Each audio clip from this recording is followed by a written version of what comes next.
ada lembaga peradilan. Dalam eksekusi tentunya diatur oleh Perkapolri nomor 8 tahun 2011. Berarti PT BFI mengesampingkan kepolisian negara Republik Indonesia. Bagaimana sikap bapak-bapak polisi ketika dikesampingkan oleh PT BFI? Apakah bapak-bapak semuanya terima?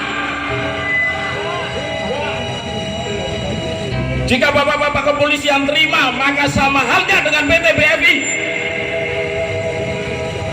Ingat, PT BFI, debitur sudah menitipkan angsurannya, memang kurang, dan mobil debitur dalam keadaan rusak di bengkel.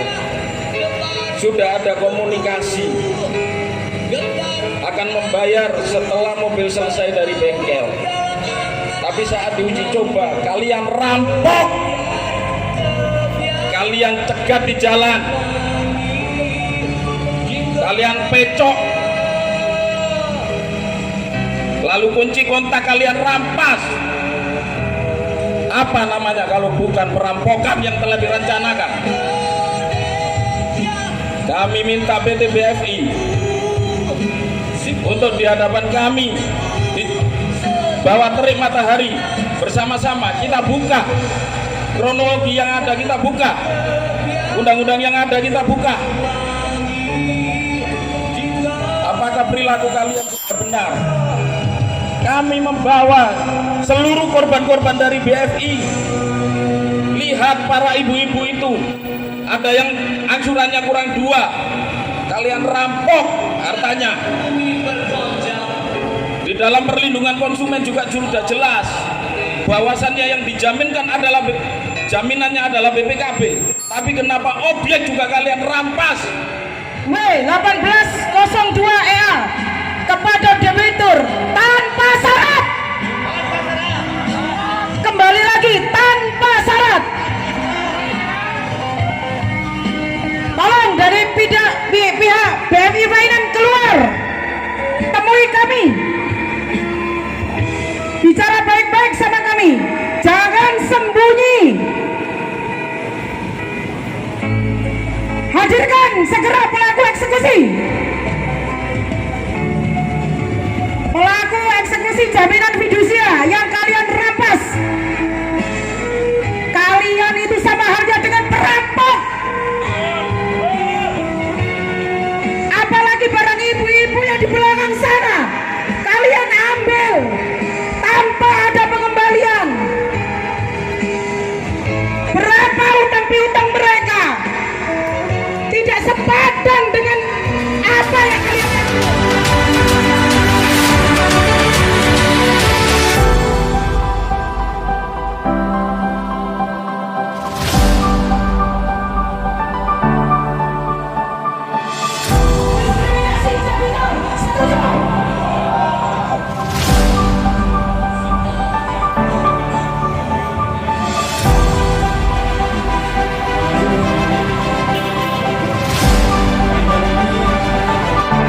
Ada kreditur, kalau ada masalah hukum, ada kepolisian, ada pengadilan.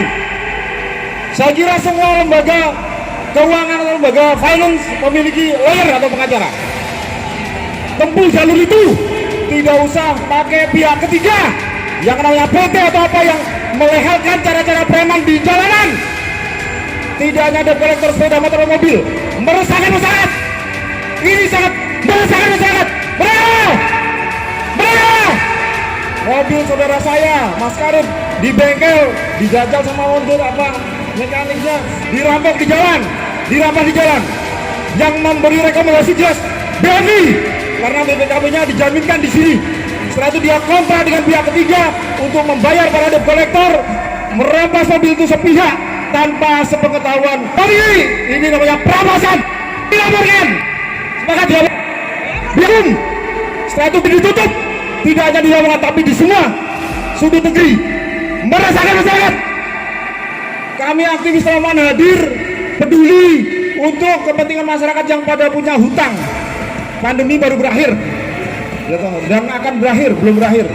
Masyarakat banyak susah, wajar kalau telat 1, 2, 3, 4, 5. Tapi kalau di jalan dirampok, kalau bukan kita yang peduli siapa? Kita punya polisi, kita punya pengadilan, kita punya kejaksaan. Sudah seharusnya membantu, melayani, dan mengayomi masyarakat. Malah cabang BNI setelah kita laporkan karena sudah menginisiasi atau memerintahkan pihak ketiga untuk merampas mobil saudara saya, Mas Korit, di Gresik. Saya kira itu mudah-mudahan pesan moral dari rekan aktif Lamongan yang dimotori oleh Ilham Nusantara pada pagi hari ini bisa bermanfaat untuk negeri. Mereka!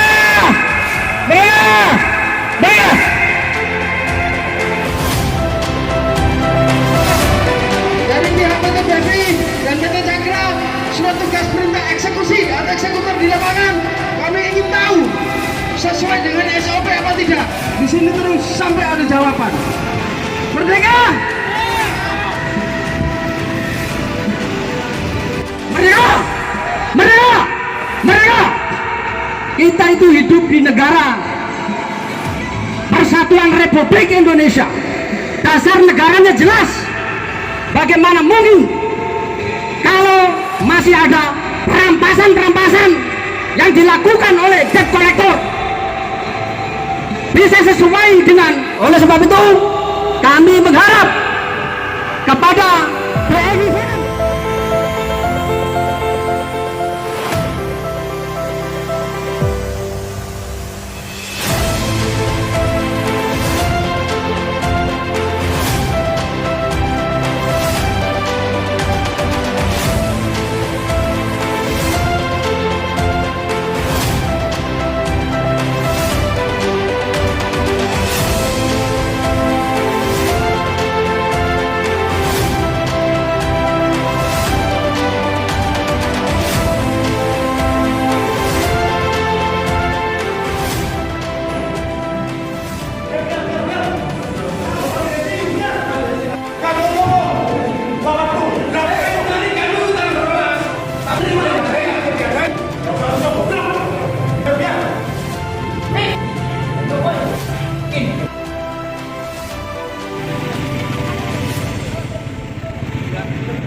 Ya, terkait rekan dari Ilham Nusantara melakukan aksi demo terkait ketua umumnya itu unitnya kemarin diambil oleh debt collector atas inisiasi BSI, sehingga pada pagi hari ini melakukan gelar aksi terkait tuntutan untuk pengambilan mobil, juga bagaimana agar debt collector di negeri ini tidak ada, karena selama ini debt collector selalu merasakan masyarakat, utamanya para kreditur.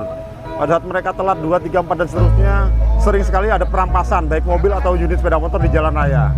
Ini kan negeri yang berhukum, negeri yang ada hukum, dan mestinya semuanya patut hukum atau taat pada hukum, bukan negeri barbar yang selama ini melakukan tindakan anarkisme dan perampasan semuanya sendiri di jalan raya atau dimanapun. Saya minta Kapolres memberi surat inisiasi kepada Kapolri bahwa di Lamongan debt collector sudah meresahkan, sehingga harapan kami rekan-rekan aktivis di Lamongan agar debt collector yang menjadi pihak ketiga pada saat melakukan perampasan-perampasan di jalan dihapuskan atau ditiadakan. Tidak ada pihak ketiga, cukup lembaga finance atau perbankan dengan lawyernya, ada kepolisian, ada pengadilan, melakukan tindakan itu di ranah hukum saja lah.